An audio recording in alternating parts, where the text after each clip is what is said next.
Hi everybody, Lori Marie here, mixed media artist in Vallejo, California. It's rainy, it's the beginning of a new year. I've had some time in my studio to play in my altered book, and I'd like to take you along. So I'm going to show you in the first couple of frames, I'll show you what we did. It's a shaker window in the altered book, and then we'll take you through the process for part one. And then the part two, we will finish the page. Actually, we'll be working on a 2-page spread. So, enough from me. Let's go make a shaker window. See you on the table. So this is what we're going to be making today. It's a shaker window. Isn't that fun? Alright, stay tuned. Alright, we're going to go through the supplies. Don't be scared. I know there's a whole pile of them today, but it should be things that you have around the house, so it shouldn't be a big deal. I did some hair color this weekend, so I've got some purple on my hands and some red on my hands. So already my hands are colorful. You will need some dots. Now I saved the dots from my paper punch, from my hole punch, so I have some of those to use. You'll need your Mod Podge, scissors. I have a permanent ultra fine point that I think I'm going to use. I don't know, we'll see. A pen, a couple of cotton balls, a paintbrush, which I have a brand new paintbrush coming today. I'll keep you posted on that, because mine, as you know, is MIA. Some paper towels. You'll need a piece of cardboard, and this is just from a box. Not too thick. As you can see, it's not too thick, and it needs to be at least the size of your book page.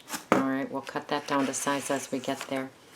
Some book pages. I just have one piece of scrapbooking paper. I think I'm going to use that. I have a template for a house because that's the shape that I'm going to be using today, and my focal point. And this is a lid to a box. It's just a piece of plastic. You can use your acetate sheets, or you can use the plastic from a salad container. Anything like that will work. And then I'm going to be playing with some chalk pastels today. So let's get started. To prepare your book for this project, you will have some pages glued together on the left hand side, so 2 glued together on the left hand side. Then you'll have 2 glued together on the right hand side, and then you are going to remove 5 pages from your book. Alright, let me go ahead and glue these together. Now, as usual, what I like to do is I like to put the Mod Podge on the page, completely covering the page.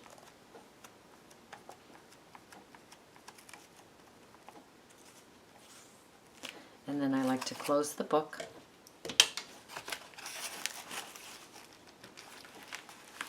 And then these two are secured together.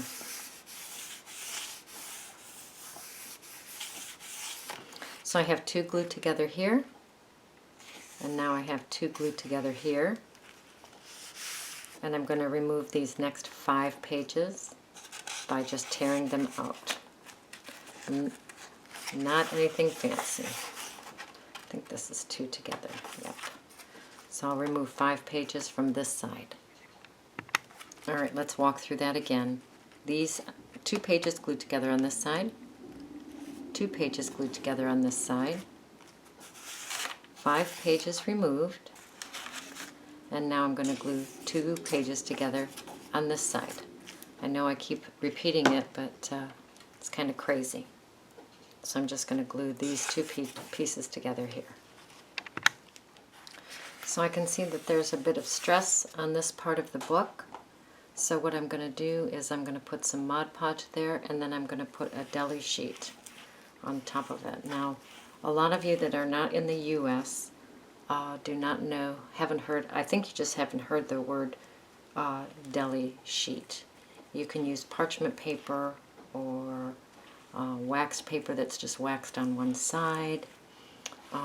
here in the States, if you order a sub sandwich or something like that, it is wrapped in a deli sheet. So I'm just going to put that down in the center there, push it all the way down, and that will reinforce those pages so that they're nice and strong. Okay? I've done this throughout the book in a lot of places because the books that I use are not in the best of shape. So, all right, I'm going to let these pages dry, and I am going to work on my template. The first thing I'm going to do is I'm going to cut down this cardboard to fit the book. So I want it about the same size as my page. So I will just outline this with a pen and cut it.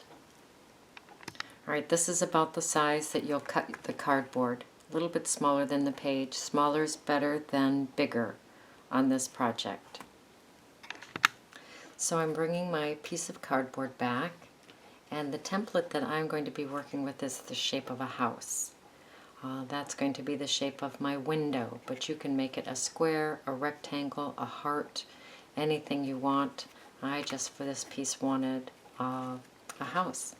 So what I'm going to do is I'm just going to trace my template and then cut it out.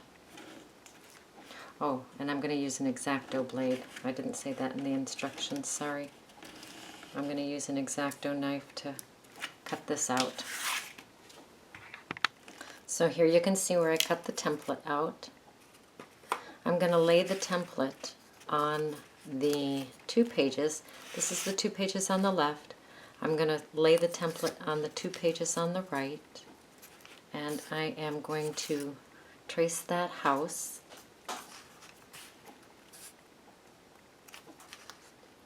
And I'm going to just cut this out of the 2 pages.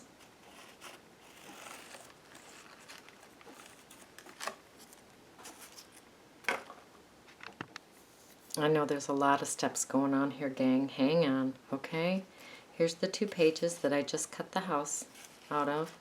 Here's the cardboard that I cut the house out of. And save the house that you cut out because we're going to use that on another page. Alright, and what I'm going to do now is I would like, if I can find that scrap of paper, I would like the roof of the house to be different than the house. So I'm going to do that, or I'll make it the bottom of the house. I don't know. We'll play with that and see what happens. Alright, I changed my mind completely. I grabbed a map and I'm going to glue that to the bottom of the house on the back side of the cardboard.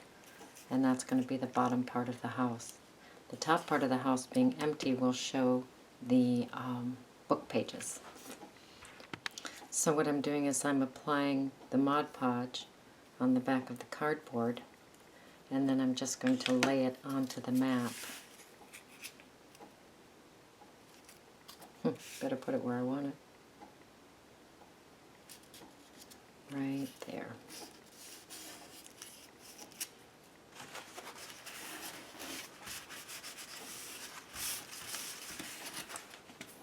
And let's see how that's going to look on that page. I think that'll be fun. Like this and this. Yeah, that'll be fun. I'm going to flatten that out, clean up my workspace a little bit. So what I'm going to do now is I'm going to glue this down to this page and let that dry. So let's talk about this focal point for a moment. This is a Tim Holtz paper doll, a piece of the corrugated cardboard where I just tore the backing off it like that to leave the fun corrugated texture, and just a little letter A that I'm going to put on the top. I did hit this with a little bit of gesso, and then on the paper doll the edges are quite white. So what I do is I just take a dark paintbrush, a dark watercolor paintbrush, and just hit the edge of that. I'm going to go ahead and put my focal point in the house.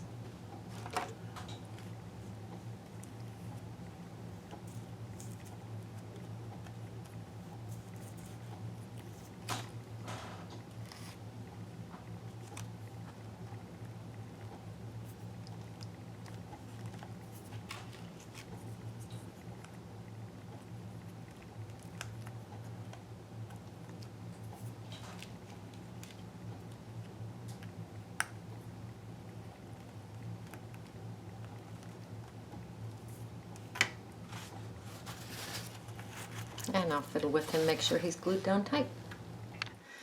Alright, my focal point is nice and dry. What I'm going to do is I'm just going to bring in my Stabilo, of course, and I'm just going to go around some of the edges.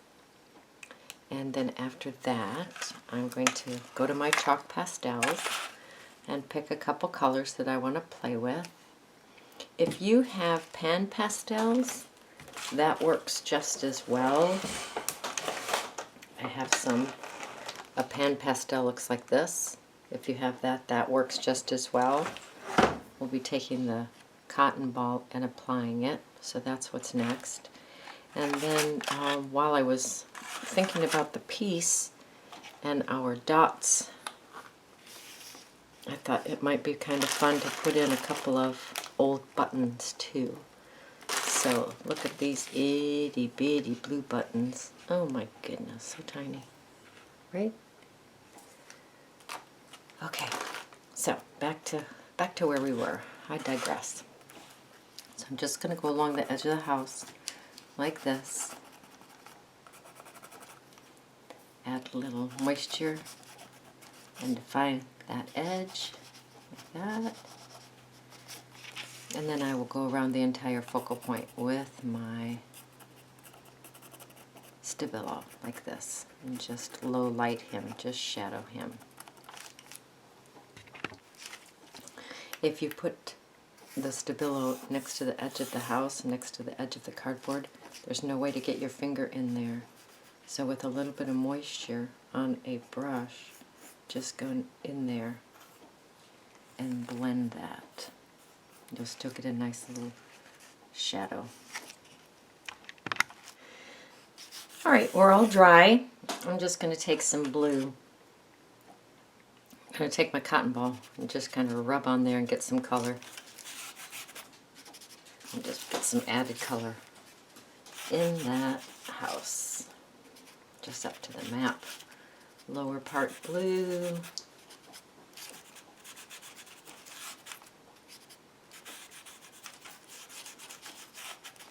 Now this does a couple of things, because there might still be some sticky stuff from the Mod Podge in there, which the dots will stick to.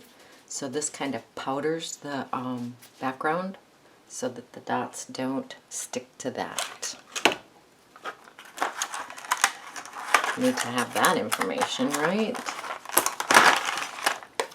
And of course, I always think I'm going to grab another color, but I don't. And we will add a little bit of purple up in there.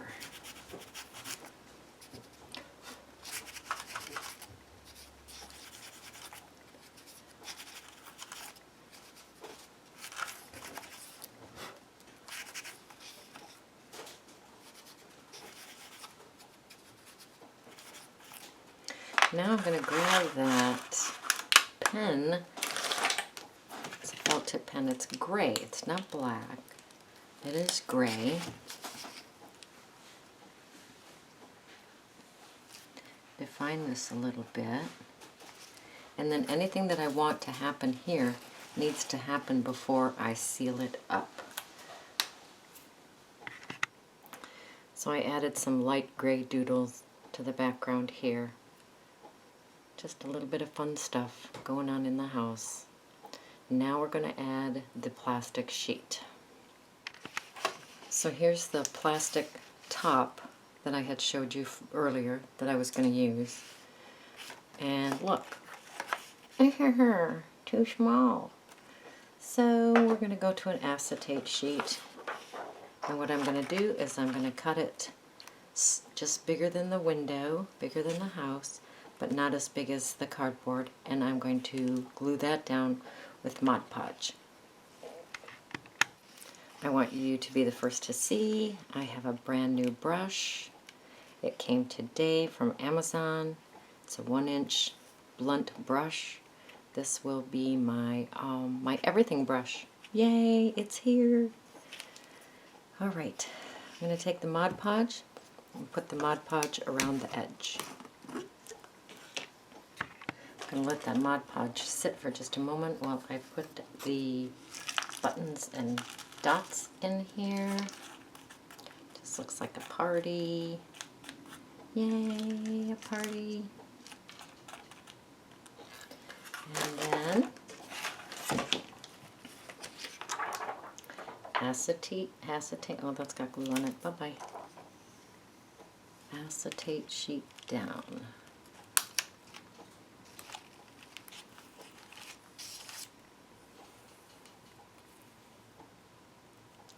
Now what I can say is, don't get stuff on your acetate sheet if you can help it, because it's really hard to keep it clean once you get some stuff on it. Alright, now I'm going to put Mod Podge on this side, where there's 2 pages glued together, and I am just going to take it down like that. So I am putting the Mod Podge on this side. I don't care if the Mod Podge gets on the other page, but I do care if the Mod Podge gets on the acetate sheet. So it's better for me to do it on this side. Then I can clean up that page behind. Be generous with the Mod Podge around the edge of the page, because that has to melt over the cardboard. Alright, like I say, there's Mod Podge on that back page. I don't care. I'm just going to take this over and work it down.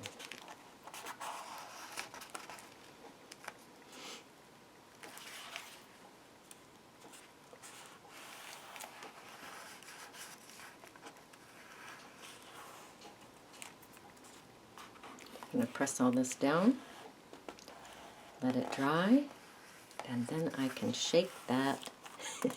I can shake that page. And all those little ditties, except for maybe the buttons. The buttons might be tall enough that they just stay put.